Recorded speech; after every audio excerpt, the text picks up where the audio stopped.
I always loved English, love writing, composition, all of that. And we were doing poetry, so I'm writing poetry. And every other day I get my paper back from the teacher with an A, but then a note at the bottom saying, I don't believe you wrote this. Why? So every other day I'd get an A on whatever assignment it was. Are you sure you didn't copy this?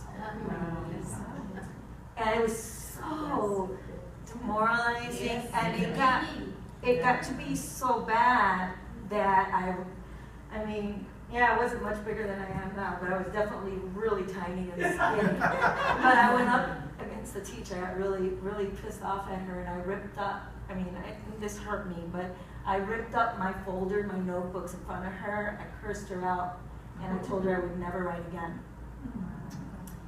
And we got to be careful what we say. Yes. Because I have really not written much of anything since then. I'm 46. The desire is there. It burns, and it's something that keeps me back. So it's a stronghold for those of you who are familiar with that term. But when I was a junior in high school, I had by then transferred to Clemente High School. Different reasons. It was very ironic. The best school in Chicago where I went, all of my friends were hill poppers and potheads, and I was getting curious. And so I knew myself, and I said, I gotta get out of here before I get into that. My mother couldn't believe it, refused to transfer me out, so I forged her name and transferred myself out and went into Clemente High School. Where every single friend of mine happened to be a Christian. When they should have been drug addicts and gangbangers and whatnot. But in my junior year, I was in the Principal Scholars Program. And I was the only junior in a seniors level class of writing and composition. And I entered, we all had to write an essay. The topic being a problem facing Chicago. And back then, this was 1984, 83, 84. And so I decided to write about women, particularly, not homelessness only, but women who are homeless. And so as I was writing, as I was reading it, I had to read it on the stage and whatnot. I'm just breaking down and I'm crying. I've got like half the audience crying and sobbing. And I won the competition, but I couldn't win the prize, which was a scholarship because I was a junior. It was only supposed to be for seniors. So again, there was some frustration there and whatnot. But I always lamented that. And then one day, as we were talking in church, it hit me, and I realized, you know what, because we had written a list of your dreams, and I had like my top 50 dreams. And so one of them was to be a writer, to be published. And then it's just like God just brought it to my mind, and he said, you are published. And I forgot about it, that I had written an article for the Evangelical Covenant Church, their national publication, for the women ministries there, and it had to do with conflict. But I have the magazine at home, and my article is there, and I am published. And so that served as, that reminder, just for me, was an encouragement to not give up. So what did I do? I ended up buying my first laptop 2 years ago. So I was like, okay, I bought a laptop. So I was like, okay, tiny little baby steps. And then just maybe, last year, a little bit less than a year ago, I started a blog. I still haven't written anything. But it's been really slow because it's all in here and it's all in here. But there's something that doesn't leave me that keeps telling me it's going to happen. But when it happens, it's going to come up like a volcano. Right. Do it. So I just wanted to share one thing about me. And that is that I was born and raised in Chicago, lived in Humboldt Park, so I got married to Alex. There's nothing in my family history that would have suggested any kind of success. My mother went to school till the 10th grade, my father till 3rd grade. Went to high school, as I said, and God gifted me with intelligence, and whatnot. But I was engaged to be married at the age of 17. Because that was the best advice my mom needed to give me. It's all she could tell me was find a good man who's going to take care of you. So here I am, dutiful and engaged at the age of 17. But the plan was I was going to go to college, and after my sophomore year at least, will wait and then get married. But it didn't work out that way. So I got pregnant at the age I had a baby by the time I was 18. But there was something, and it was in the slide, there's something in you when you know that there's something better for you, that this is not the end of it, So college was deferred. I didn't go to college until I was 26 years old. I went to DePaul University.